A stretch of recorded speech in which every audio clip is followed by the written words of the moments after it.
ಈ ವಿಡಿಯೋದಲ್ಲಿ ಬಾಳೆಕಾಯಿ ತವಾ ಫ್ರೈ ಯಾವ ರೀತಿ ಮಾಡೋದು ಅಂತ ತೋರಿಸ್ಕೊಡ್ತೀನಿ ಬನ್ನಿ. ಒಂದು ಬಾಳೆಕಾಯಿ ತೊಗೊಂಡು ಹಿಂದೆ ಮುಂದೆ ಎರಡು ಕಡೆನೂ ಕುಯ್ಕೊಳ್ಬೇಕು.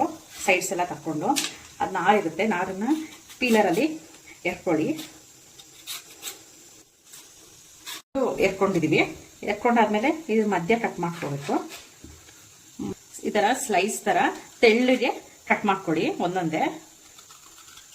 ತುಂಬ ದಪ್ಪ ಆದರೆ ಬೇಯಲ್ಲ, ತವಾ ಫ್ರೈ ಅಲ್ವಾ, ಸೊ ಹಾಗಾಗಿ ತುಂಬ ತೆಳ್ಳಗೆ ಸ್ಲೈಸ್ ಮಾಡ್ಕೊಳ್ಳಿ. ಬಾಳೆಕಾಯಿ ಸ್ಲೈಸ್ ಆದ್ಮೇಲೆ ನೀರಿಗೆ ಹಾಕೋಬೇಕು, ಯಾಕಂದ್ರೆ ಇಲ್ಲಾಂದ್ರೆ ಬಾಳೆಕಾಯಿ ತುಂಬ ಕಪ್ಪಾಗ್ಬಿಡುತ್ತೆ. ಸೊ ಹಾಗಾಗಿ ಹೆಚ್ಚಿದ ತಕ್ಷಣ ಬಾಳೆಕಾಯಿನ ನೀರಿಗೆ ಹಾಕೊಳ್ಳಿ. ಬಾಳೆಕಾಯಿ ತವಾ ಫ್ರೈಗೆ ಮಸಾಲೆ ರೆಡಿ ಮಾಡ್ಕೊತಾ ಇದ್ದೀನಿ.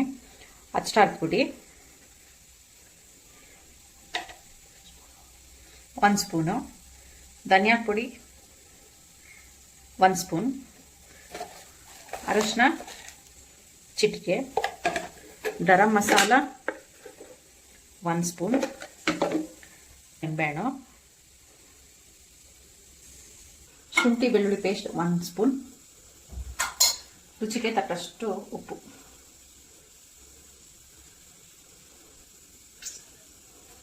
ಎಲ್ಲ ಕ್ಲೀನಾಗಿ ಮಿಕ್ಸ್ ಮಾಡ್ಕೋಬೇಕು. ಜಾಸ್ತಿ ನೀರು ಹಾಕೋಬೇಡಿ, ಸ್ವಲ್ಪನೇ ಹಾಕೊಳ್ಳಿ ನೀರನ್ನ. ಈ ಹದಕ್ಕೆ ಕಲಸಿಕೊಳ್ಳಿ ಮಸಾಲೆನ. ಬಾಳೆಕಾಯಿನ ನೀರಲ್ಲಿ ನೆನೆಸಿದ್ವಿ ಇಷ್ಟೊತ್ತವರೆಗೂ. ಸೊ ಇವಾಗ ರವಾ ಫ್ರೈ ಮಾಡೋಕ್ಕೆ 2 ಸೈಡು ಈ ಥರ ಕ್ಲೀನಾಗಿ ಕೋಟಿಂಗ್ ಕೊಡಿ.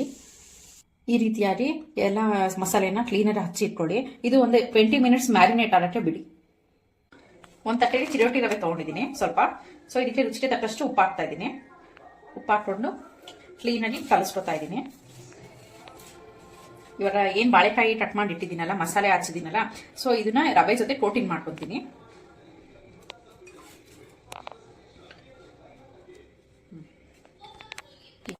ಕೋಟಿಂಗ್ ರೆಡಿ ಆಗಿದೆ ಬಾಳೆಕಾಯಿ ಕೋಟಿಂಗು. ಸೊ ಇದನ್ನ ನಾವು ತವಾ ಫ್ರೈ ಮಾಡೋಣ. ಸೊ 1 ಸ್ಪೂನ್ ಎಣ್ಣೆ ಹಾಕೊತೀನಿ.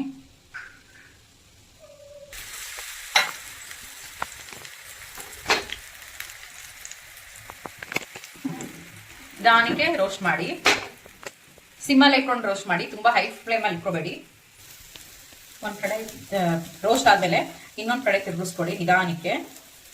ಸೊ ನೋಡಿ, ಚೆನ್ನಾಗಿ ರೋಸ್ಟ್ ಆಗ್ಬೇಕು, ನಿಧಾನಕ್ಕೆ ಫ್ರೈ ಆಗ್ತಾ ಇದೆ. ಸೊ ಇದಕ್ಕೆ ಹಂಗೆ 1-2 ಕರ್ಬೇವಿನ ಸೊಪ್ಪು ಹಾಕೋಣ ಫ್ಲೇವರಿಗೆ. ಕರ್ಬೇವಿನ ಸೊಪ್ಪು ಹಾಕೊಂಡ್ರೆ ಫ್ಲೇವರ್ ಚೆನ್ನಾಗಿ ಬರುತ್ತೆ. ನಾವೇನು ಫಿಶ್ ಫ್ರೈ ಮಾಡ್ತಾ ಇದೀವಿ ಅಂತ ಅನ್ಸುತ್ತೆ.